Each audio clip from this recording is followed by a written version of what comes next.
बड़े पदाधिकारी करने लगता है तो ये बोलता है कि नहीं सर काम अभी यहाँ कोई किराता के लेके गाइड बांध तक कोई काम नहीं, कोई मरम्मत नहीं कर किया जाता है महोदय। हम लोग को किसका नजर लग गया इधर जो काम नहीं होता है, कई सालों से नहीं होता है। जहाँ दबाव नहीं है वहाँ सबसे ज्यादा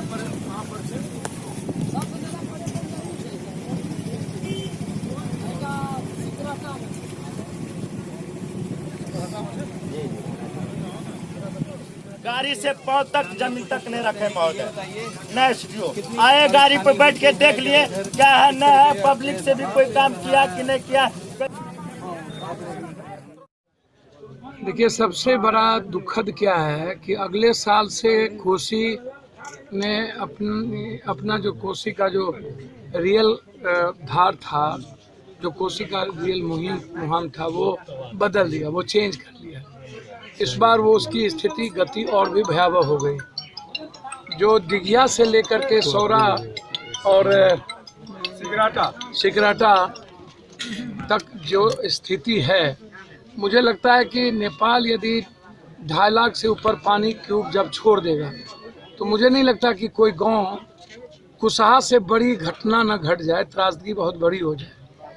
अब फिर से एक नया लूट का एक रास्ता बन गया सरकार के लिए, अब कहीं भी अस्पर नहीं है। दूसरी बात, आप काम कभी नहीं किए, टेंडर हुआ, इधर इस इलाके के नाम पर पैसा उठ गई। इस बार जब पानी आया तो इस इलाके के लोग ही बुरा में मेहनत कर दिए।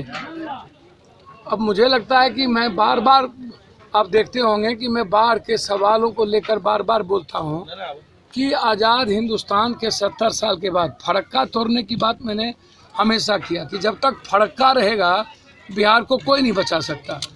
आप गंडक, कमला, गोदावरी, महानंदा, कनकई, भूथी बलान, केहर, कनहर, कोसी, सोन और गंगा, जब हम गंडक, कमला, कोसी और गोदावरी की बात करते हैं, गोदावरी की, तो इसका जो गाद है वो सबसे ज़्यादा गंगा में जाके रुकता है।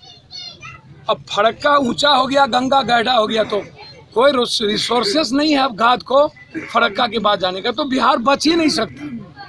हमने कई बार प्राइम मिनिस्टर से बातचीत की उस बीच में, फिर लोकसभा में ये मामला उठा कि फड़क्का का जो मुहिम है, मुहान है, आप उसको चौड़ा करिए या तो उसको तोड़िए, अन्यथा बिहार एक दिन कोलैप्स कर जाएगा।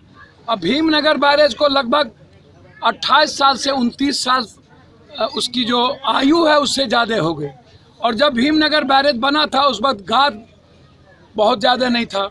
अब गाद का प्रेशर बहुत हो गया, कोसी की ऊंचाई हो गई। अब लगातार जो नेता हैं, जो उसकी सरकार थी 30 साल, 40 साल, 50